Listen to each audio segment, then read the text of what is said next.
Woo! Obviously, I still don't care about lighting.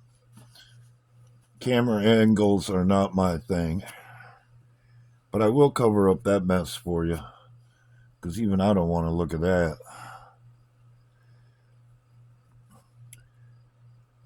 Lots of people nowadays call themselves researchers because they watch a few videos. That's not how you do research. You can do it in the video world, but you better watch a lot of videos with a lot of material because you have to cross reference things and have things fall into place to make what you have in your head fit what actually happened. And if you're not willing to do that, the only thing you're going to know is what you want to know, if you get what I'm saying. As an example, I didn't know a whole lot about the Obama presidency or his history of how he got to the White House and all that until I started doing actual research the right way, finding interesting stories or what have you, and then cross referencing them and having them confirmed from other sources. That's how you do it. But what really tipped the scales for me and when the jury came in was when I ran across something he said, and of course I can't remember if it was at the League of Nations or in front of the UN.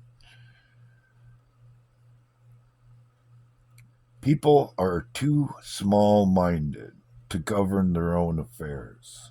And if progress is to be made, they must surrender their rights to an all powerful sovereign. He said that. You can find that on video on YouTube.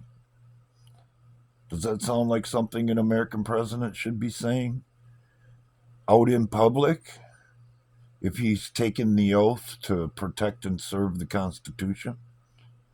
Definitely not. That shouldn't even be something he's whispering to himself in the bathroom. So obviously, if he's willing to go out in public and say that, there's some foundation in fact.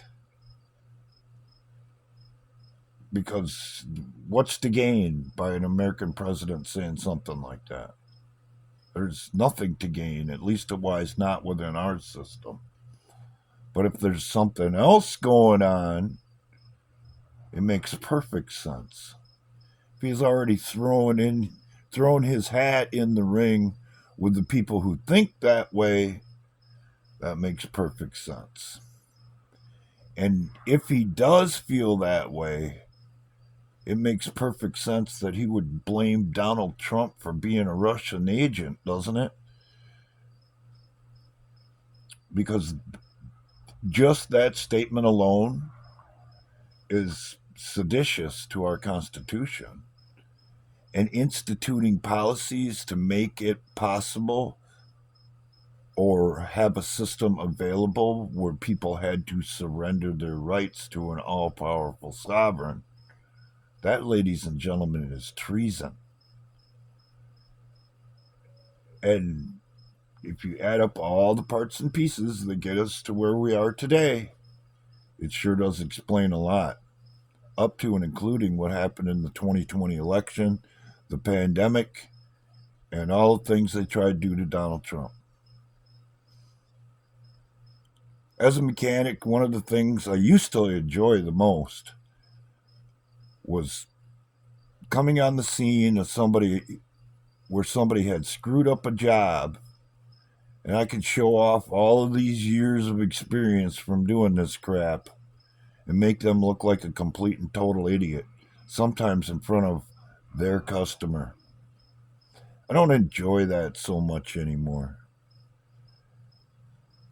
because what it amounts to is bad business. If you can't do the work, don't say you can do the work when you know you can't.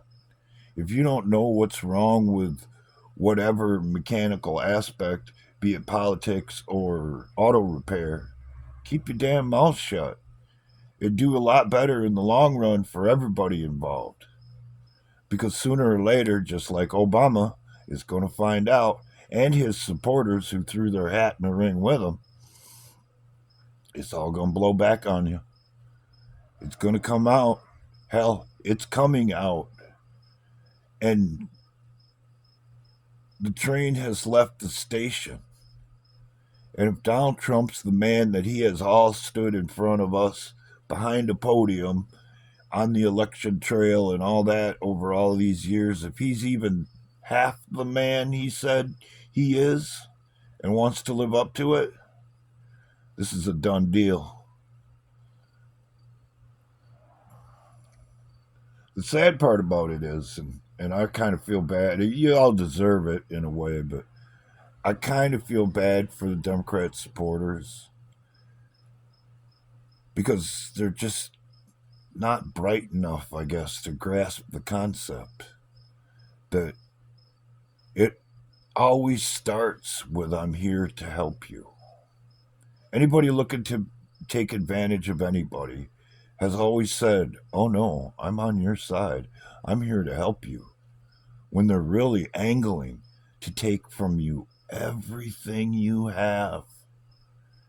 And the sad part about the Democrats and the most ardent supporters of the upper echelons of the Democrats, in particular Obama, they ate that shit up like it was candy. And they believed every word of it. And you know what? A lot of them still believe it today, proving Obama at least half correct about his own supporters. They're not smart enough to handle their own affairs. And that being said, and the obvious example that's been given, should they handle yours? I don't want them handling mine. As a matter of fact, I want them people to stay as far away from my life as possible. And I think we can all agree, if that was the case, we'd all be a lot better off. Why? Because you don't want somebody under the hood that talks a good game but doesn't actually know what they're doing. You don't want somebody under the hood, politically or mechanically, that doesn't believe in the concepts or the principles that should be applied along the way, especially after they've taken an oath to do so. So, go ahead, believe what you want to believe. That's fine. But the reality of it is, you don't know because you don't want to know. You don't know because you're not willing to take the next step in research. God forbid, assume you're wrong until it's confirmed time and time in front of your face again. Or you actually hear something like, people are too small minded to govern their own affairs, and if progress is to be made, they must surrender their rights to an all powerful sovereign. I mean, what else does the guy got to say?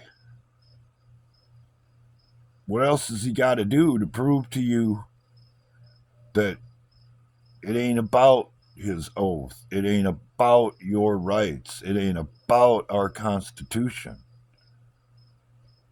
There's something else going on here, and they've been building a system and putting things in place so that they can have it the way they want it.